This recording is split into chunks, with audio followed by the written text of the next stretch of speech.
Edward Teach, 1680, the 22nd of November 1718, better known as Blackbeard, was an English pirate who operated around the West Indies and the eastern coast of Britain's North American colonies.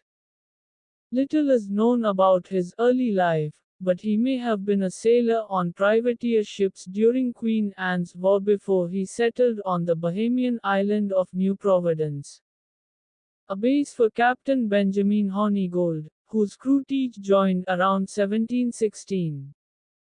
Hornigold placed him in command of a sloop that he had captured, and the two engaged in numerous acts of piracy.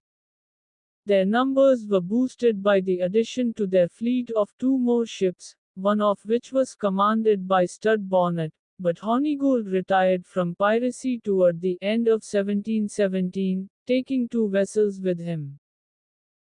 Each captured a French slave ship known as La Concorde, renamed her Queen Anne's Revenge, equipped her with 40 guns, and crewed her with over 300 men. He became a renowned pirate. His nickname derived from his thick black beard and fearsome appearance. He was reported to have tied lit fuses, slow matches, under his hat to frighten his enemies. He formed an alliance of pirates and blockaded the port of Charlestown, South Carolina, ransoming the port's inhabitants. He then ran Queen Anne's Revenge aground on a sandbar near Beaufort, North Carolina. He parted company with Stud Bonnet and settled in Bath, North Carolina, also known as Bathtown, where he accepted a royal pardon. However, he was soon back at sea, where he attracted the attention of Alexander Spotswood, the governor of Virginia. Spotswood arranged for a party of soldiers and sailors to capture him. On the 22nd of November 1718, following a ferocious battle, Teach and several of his crew were killed by a small force of sailors led by Lieutenant Robert Maynard. Teach was a shrewd and calculating leader who spurned the use of violence, relying instead on his fearsome image to elicit the response that he desired from those whom he robbed. He was romanticized after his death and became the inspiration for an archetypal pirate in works of fiction across many genres. Maynard found the pirates anchored on the inner side of Ocracoke Island, on the evening of the 21st of November. He had ascertained their position from ships he had stopped along his journey, but being unfamiliar with the local channels and shoals, he decided to wait until the following morning to make his attack. He stopped all traffic from entering the inlet, preventing any warning of his presence, and posted a lookout on both sloops to ensure that Teach could not escape to sea. On the other side of the island, Teach was busy entertaining guests and had not set a lookout. With Israel hands ashore in Bath with about 24 of Adventure's sailors, he also had a much reduced crew. Johnson, 1724, reported Teach had no more than 25 men on board, and that he gave out to all the vessels that he spoke with that he had 40. 13 white and 6 Negroes, was the number later reported by Brand to the Admiralty. At daybreak, preceded by a small boat taking soundings, Maynard's two sloops entered the channel. The small craft was quickly spotted by Adventure and fired at as soon as it was within range of her guns. While the boat made a quick retreat to the Jane, Teach cut the Adventure's anchor cable. His crew hoisted the sails and the Adventure maneuvered to point her starboard guns toward Maynard's sloops, which were slowly closing the gap. Hyde moved Ranger to the port side of Jane and the Union flag was unfurled on each ship.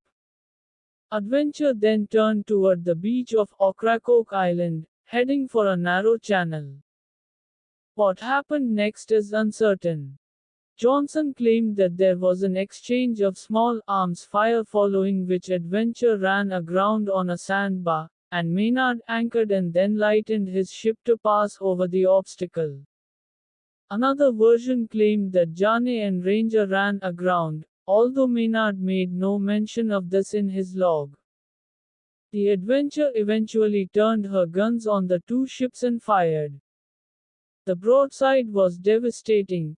In an instant, Maynard had lost as much as a third of his forces. About 20 on Jane were either wounded or killed and 9 on Ranger. Hyde was dead and his second and third officers either dead or seriously injured.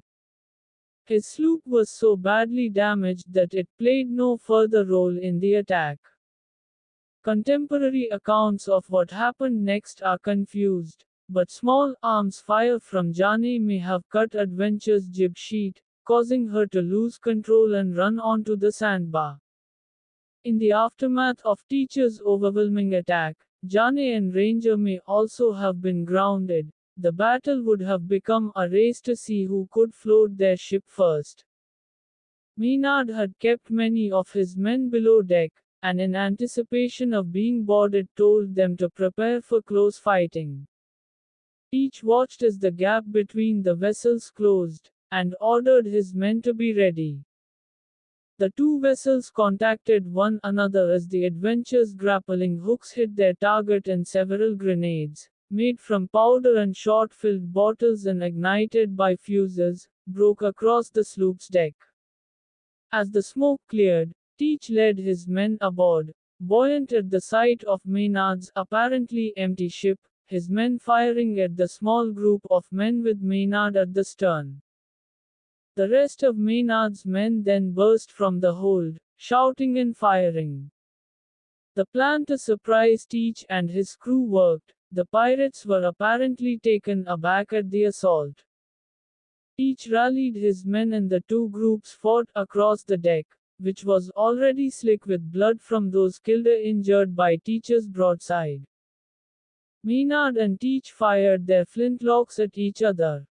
Maynard managed to hit Teach, while Teach missed. Both then threw their flintlocks away and drew their cutlasses. Each broke Maynard's cutlass at the hilt. Against superior training and a slight advantage in numbers, the pirates were pushed back toward the bow, allowing the Jane's crew to surround Maynard and Teach, who was by then completely isolated. Teach pressed onward and was about to deliver a killing blow, but was slashed across the neck by one of Maynard's men. This redirected Teach's cutlass to strike Maynard's knuckles instead of killing him. Badly wounded, Teach was then attacked and killed by several more of Maynard's crew. The remaining pirates quickly surrendered. Those left on the Adventure were captured by the Ranger's crew, including one who planned to set fire to the powder room and blow up the ship. Varying accounts exist of the battle's list of casualties. Maynard reported that 8 of his men and 12 pirates were killed. Brand reported that 10 pirates and 11 of Maynard's men were killed. Spotswood claimed 10 pirates and 10 of the king's men dead. Maynard later examined Teach's body, noting that it had been shot 5 times and cut about 20. He also found several items of correspondence, including a letter from Tobias Knight. Teach's corpse was thrown into the inlet and his head was suspended from the bowsprit of Maynard's sloop so that the reward could be collected. On their return to Virginia, Teach's head was placed on a pole at the entrance to the Chesapeake Bay as a warning to other pirates and a greeting to other ships, and it stood there for several years. Thanks for watching. Subscribe my channel for more videos.